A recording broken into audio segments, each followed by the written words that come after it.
wabarakatuh. Waalaikumsalam warahmatullahi wabarakatuh. Apa kabar semuanya? Baik.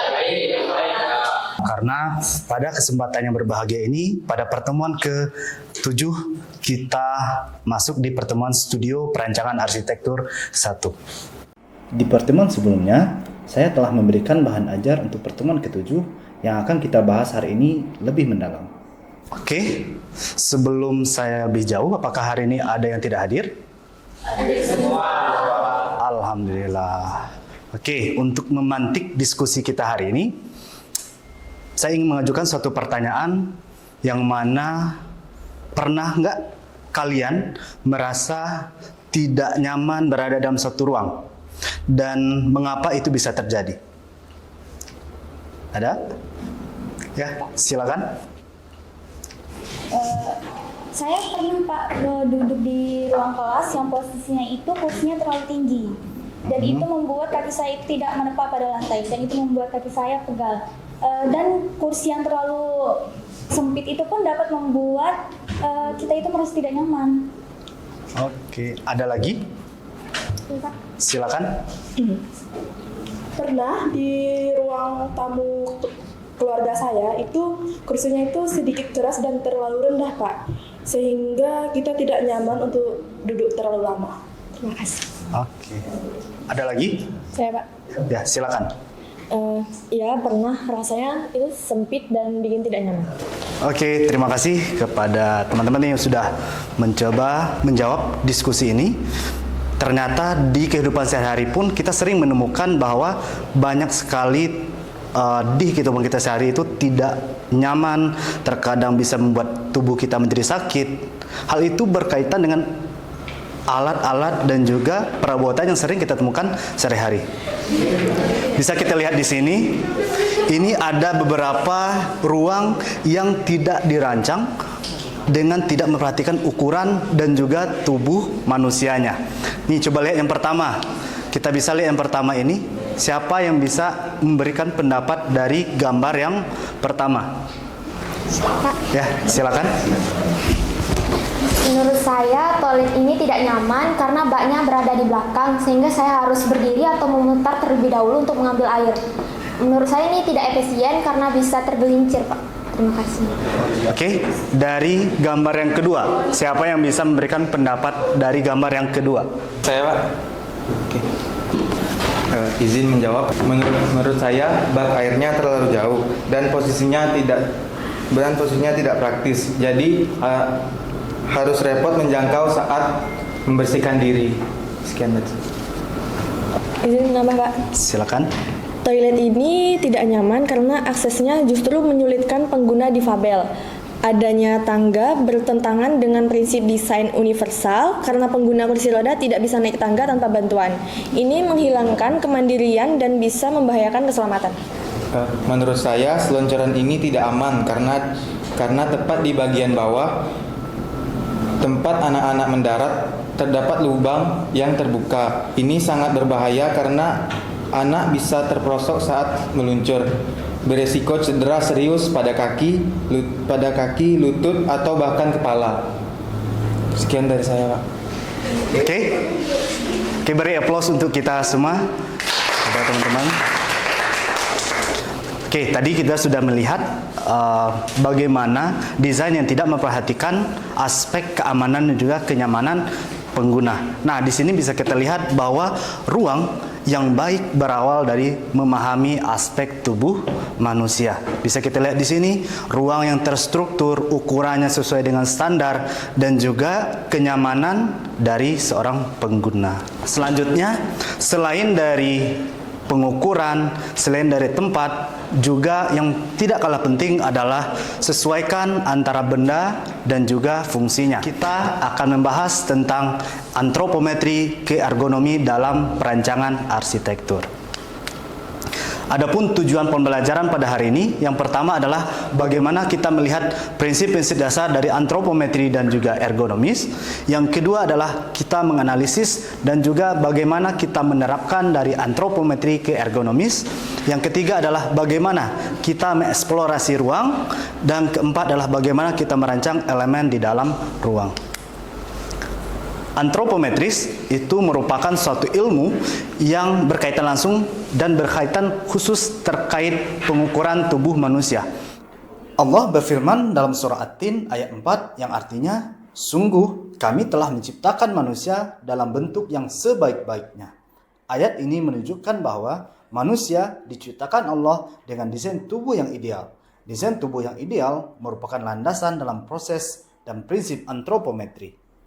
Salah satu arsitek yang sudah menerapkan antropometri ke ergonomis yang pertama kali adalah seorang Le Corbusier pada karyanya Unit de Habitation di Marseille, yaitu bangunan hunian vertikal yang menerapkan semuanya dari aspek tubuh manusia.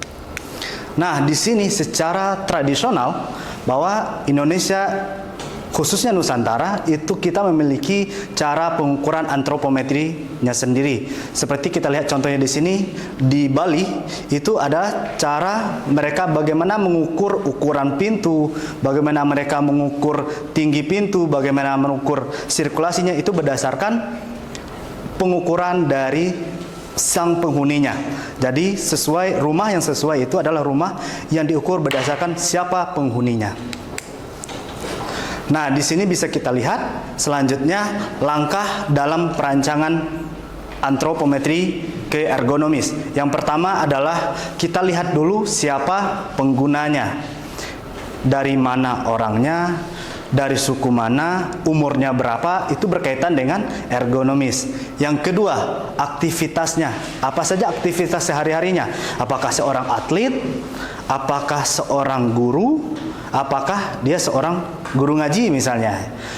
Itu perbedaan yang sangat signifikan. Yang ketiga, dari aktivitas tadi kita turunkan kepada standar dimensi aktivitasnya. Kemudian dari ukuran data yang kita ambil tadi, kita turunkan lagi ke layout gambar yang bisa kita kenal dengan D. Nah, dan terakhir kita spesifikasikan materialnya. Apakah dia menggunakan keramik, apakah dia menggunakan hal lainnya. Nah, selanjutnya di sini bisa kita lihat bahwa dari pengguna itu bisa juga dibedakan berdasarkan siapa dan umurnya berapa. Di sini bisa kita lihat kalau di rumah tersebut memiliki anak, bisa kita lihat tingginya berapa. Selanjutnya juga berdasarkan faktor umur. Orang yang dewasa, sehat, bugar, cukup energinya itu akan memerlukan aktivitas yang fleksibel. Kemudian kalau lansia, dia aktivitasnya terbatas. Maka ada perbedaan ergonomis antara orang dewasa dan orang tua. Nah, merancang ruang yang manusiawi adalah bentuk moderasi dalam arsitektur. Merancang ruang antropometri dan ergonomi menekankan penghormatan pada keberagaman manusia, usia, gender, kemampuan fisik, latar budaya. Prinsip ini sejalan dengan nilai moderasi beragama, menghargai perbedaan, menghindari ekstremitas, dan menempatkan kemaslahatan manusia sebagai prioritas. Selanjutnya, kita coba diskusikan lagi, adakah terdapat ketidaksesuaian ruang yang pernah Anda alami dalam kehidupan sehari-hari? Ya, silakan Siti Zelda. Saya pernah Pak waktu lagi di ruang tunggu puskesmas itu kursinya terlalu kecil sama jaraknya tuh juga rapat, jadinya susah untuk gerak sama terasa sesak. Lalu kalau misalnya ruangan lagi penuh tuh rasanya jadi lebih panas gitu Pak. Terus sirkulasi udaranya juga buruk Pak, jadi bikin ruangan tuh terasa nggak nyaman. Oke, terima kasih kepada Zelda yang sudah memberikan tanggapannya. Selanjutnya ada yang bisa? Saya Pak. Ya, silakan Olive. Baik, di dapur rumah saya itu antara wastafel dan kompornya itu terlalu jauh Pak. Jadi membuat saya bolak-balik ketika ingin mencuci bahan makanan. Oke, terima kasih kepada Zelda dan juga Olivia. Kita beri aplaus untuk kedua teman kita. Nah, selanjutnya bisa kita lihat bahwa di antropometri tadi yang sudah dijelaskan itu erat kaitannya dengan dua hal ini, yaitu antara antropometri statis dan juga antropometri dinamis. Yang mana antropometri statis yaitu antropometri yang tidak bergerak, sedangkan antropometri dinamis adalah antropometri yang bergerak. Itu perbedaannya. Kalau yang statis bisa kita temukan di sini. Contohnya di Mang Oleh, beliau duduk di kursi. Beliau nyaman duduk di kursi, santai. Itu berarti prinsip dari ergonomis antropometri statis itu sudah sesuai. Sedangkan yang kedua adalah antropometris dinamis, berkaitan dengan kenyamanan ruang gerak kita. Misalnya di sini di dapur Chef Juna, dia bergerak antara cuci bawang, kemudian masukkan kulkas dan juga menggoreng, itu sangat fleksibel pergerakannya. Ada dua prinsip dari antropometris dan juga ergonomis. Dari antropometris, yang pertama dia perbedaan individu itu mempengaruhi dari antropometris. Yang kedua rata-rata dan juga ekstrim. Yang ketiga, desain yang universal, kemudian fleksibel, dan kesesuaian fungsi dan juga ukuran. Sedangkan yang kedua, prinsip dari ergonomis, yang pertama adalah kenyamanan, efisiensi, keamanan, kesehatan, dan juga interaksi optimal. Nah, setelah kita tahu prinsip dari antropometri dan juga ergonomis, pertanyaan selanjutnya. Sebuah meja yang modern minimalis memiliki tinggi 90 cm tanpa pengaturan tingginya, tanpa bisa dinaik turunkan kursinya. Apakah desain tersebut dapat kita katakan ergonomis? Ada yang bisa memberikan pendapatnya dari soal tersebut? Baik Pak, izin menjawab. Pada gambar 1, meja yang sesuai antropometri dan ergonomis. Meja tinggi 75 cm sesuai data antropometri mayoritas pengguna. Pada gambar 2, kursi adjustable, posisi siku 90 derajat, jarak pandang ke monitor optimal. Yang ketiga, postur tubuh rileks dan tidak membungkuk. Sekian dari saya, Pak. Oke, terima kasih kepada Saudara Raffi yang sudah menjelaskan. Ada lagi yang bisa menjelaskan? Silakan, Selda. Pada gambar yang kedua, mejanya terlalu tinggi, Pak. Jadi kursinya tidak dapat diatur. Lalu bahu penggunanya juga terangkat, siku terlalu tinggi, layar monitornya juga di bawah garis mata. Itu bisa menyebabkan potensi cedera otot dan leher. Oke, terima kasih kepada Saudari Selda. Dan juga tadi sudah jawaban dari Raffi. Kita kasih aplaus untuk kedua teman kita.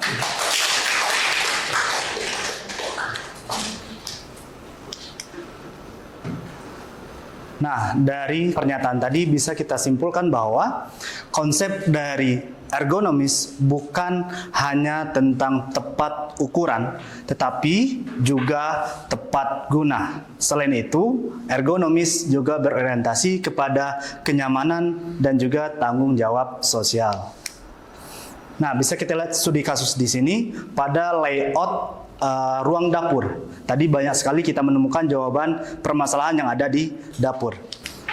Nah, bisa kita lihat di sini ergonomis tidak hanya tentang fungsional layout, juga dengan tingginya. Di sini bisa kita lihat bahwa tinggi dari kabinet-kabinetnya tidak lebih dari 2,1. Kenapa demikian? Hal ini berkaitan dengan tinggi ergonomisnya, tinggi dari antropometrinya manusia. Terutama di sini adalah ibu-ibu yang biasanya untuk menggunakan dapur kan kebanyakan ibu-ibu. Kemudian juga pola pergerakan kiri dan kanan. Ini apabila dapurnya menggunakan dapur galeri atau dapur lorong. Bagaimana antara pergerakan di kanan dan kiri itu tidak mengganggu. Oleh karena itu kita harus memiliki lebar seluas 1,2. Dari hasil data tersebut bisa kita susun layoutnya seperti ini. Bagaimana penyusunan L segitiga yang saling berkaitan. Sehingga ergonomis statis tadi dan juga ergonomis dinamis itu bisa kita terapkan. Oke, di sini bisa kita lihat bahwa antropometri dan ergonomi mengapa penting dalam dunia arsitektur. Yang pertama, dia akan menjamin kenyamanan dari pengguna. Yang kedua, meningkatkan fungsi dan juga efisiensi dari ruang. Yang ketiga, menghindari desain yang membahayakan atau juga menyulitkan pengguna. Yang terakhir, menunjukkan empati dan tanggung jawab sosial seorang arsitek kepada kliennya. Sebelum kita mengakhiri pertemuan kita hari ini, saya memiliki 3 tugas untuk teman-teman semua. Yang pertama, buatlah program ruang berdasarkan data pengguna dan aktivitas pada proyek studio perancangan arsitektur 1, yaitu desain shelter berdasarkan lokasi yang sudah dibagikan secara kelompok. Tugas kedua, dari data tersebut diterjemahkan ke standar dimensi ruang berdasarkan referensi antropometri dan ergonomi, data arsitek 1-3, dan data antropometri nasional. Kemudian tugas ketiga, dari data tadi, buatlah schematic design berupa layout denah berdasarkan data yang sudah dikumpulkan sebelumnya. Sampai di sini ada yang ingin ditanyakan? Oke, kalau tidak ada pertanyaan, desain yang baik itu bukan hanya indah, tetapi juga sesuai dengan tubuh dan pengalaman manusia. Sekian dari saya. Mohon maaf apabila ada kata-kata yang salah. Saya tutup dengan Assalamualaikum warahmatullahi wabarakatuh. Waalaikumsalam.